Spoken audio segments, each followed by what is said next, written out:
When I talk about special ed, I'm not really talking about our blind children. I'm not talking about our deaf children. I'm not talking about our autistic kids. I'm not talking about our speech and language children.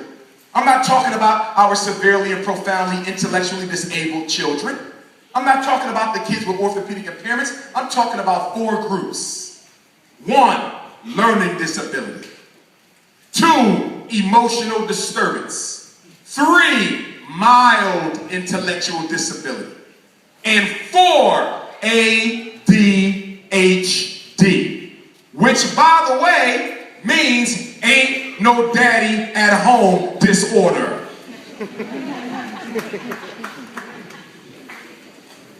85% of African boys on this planet diagnosed with ADHD or conduct disorder or oppositional defiant disorder do not have a father figure who is active in their life, or he does not have a male surrogate who's filling in for the lack of that father figure in their life. So is ADHD really a psychiatric condition, or is it sociological? If you give him his father back, who's probably in jail for something that he didn't need to be in jail for, you might get rid of ADHD, because all it is an absenteeism of the daddy. Now, some of you will say, well, my son's father lived at home with us. Well, if the father is present, it's not ain't no daddy at home disorder. If the father is present, it's ain't no discipline at home disorder. Are y'all following me? Because you can have a father home daddies, but you don't tend to the discipline. You leave it all on the mother when that's supposed to be your responsibility. So ain't no daddy at home disorder. You don't need drugs to deal with ain't no daddy at home disorder. You find him a surrogate to spend some time with him. Because when children don't get the attention they need at home, they go to school trying to get it from the adults in the school. But the adults in the school got other things to do. They're there to teach, or they don't want to be bothered. So if your son can't sit still, if he's bouncing around because he's looking for some approval, I'm going to recommend him to the psychiatrist. He ain't got no psychiatric problem. The other thing y'all need to understand is up until 1990, let me go back, 1980, we did not diagnose behaviors. It's only been since the 80s that you take hyperactivity and make it a mental illness. Only since the 80s you take inattention and you make it a mental illness. So for my mothers who raising sons by yourself, y'all doing a good job and I want you to keep it up. But I want you to be a little bit firmer on your boys. Because what I'm finding in female-headed households, what I'm finding is that the mother is objectifying her oldest son as the man of the house. Did y'all hear that, ladies? He's the oldest son. There's no man here. So he gets objectified as the man of the house. There's some problems with that. Number one, if he's the man of the house, he's now your equal because you're the woman of the house. And if the man of the house is equal to the women of the house, you no longer feel able to chastise and discipline him as you would your other children, because you have objectified him as the absentee husband and you're now dependent on your son for your emotional support. So the oldest son escapes discipline from his mom. The oldest son is not accountable to his mother because the oldest son is often made his mother's equal.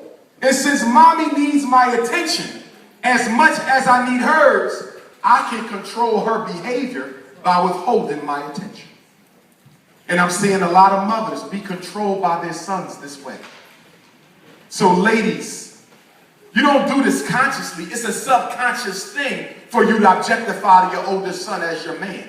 It's not sexual. It's sociological and psychological. But you need to be careful not to do that because you're going to raise him up as a crippled male. And he's going to leave your house.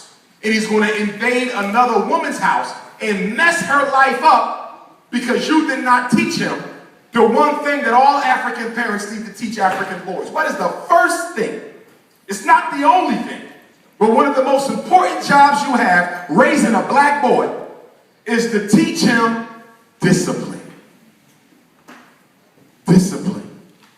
How many of us can say we've taught our sons discipline? And what is my definition of discipline? It is the ability to teach that young man what to do when it needs to be done, whether he likes it or not. That means turning off the television and getting your homework done, whether you like it or not, without me telling you. That means coming in the house because you need to prepare for tomorrow's assignment without me telling you. Discipline, the ability to ignore a petty act of disrespect because it can cost you your life. Discipline. If a black boy doesn't have discipline, you and I know that that society out there is waiting to devour him.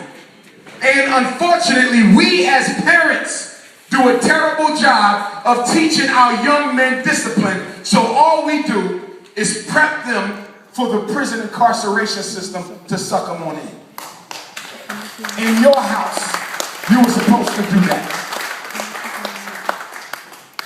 But here's the problem with discipline, parents. The reason why a lot of us cannot teach it well is because we don't have any ourselves. How many of you lack discipline? Your son fighting in school every day because you fighting in the streets every day. Your son using profanity in school because you using it outside of school. Your son can't stop eating because you can't stop eating. Our children learn from us. Stop trying to say, I don't know how he got like that. Y'all love to send me a damn email. Dr. Umar, I don't know how he got like that. Can you help me? Listen, all children, everybody in this room, myself included, we are all the products, rightly or wrongly, of the family system in which we were raised. You cannot escape that. If you are on drugs, if you're an alcoholic, if you love cigarettes, if you love to shop, if you're a sex addict, if you're constantly using profanity, if you don't want to work, if you're scared of women or you're scared of men or whatever your boat is, it came out of the family. I can trace your roots back, your psychological roots. We talk about our genealogical roots, but what about your psychological roots? You an alcoholic? Let's find out how you became that. Was mom or daddy one? Was grandmama or granddaddy one? But it came out that house. So we have to recognize that our homes are the very bastions that breed psychological illness. There's nothing worse than seeing a child born into an unhealthy home. Because from that unhealthy home, he's going to develop an unhealthy personality. Or she. And then they're going to infect somebody else's life with that unhealthy psychological habituation. For those of y'all who go to church, y'all know in the Bible it talks about the sins of the father visiting the 6th generation and the next generation and the 8th generation. That is so true about mental illness. If you show your children a bad example, they will give it to your grandchildren and give it to your great-grandchildren and give it to your great-grandchildren. So we got to teach discipline.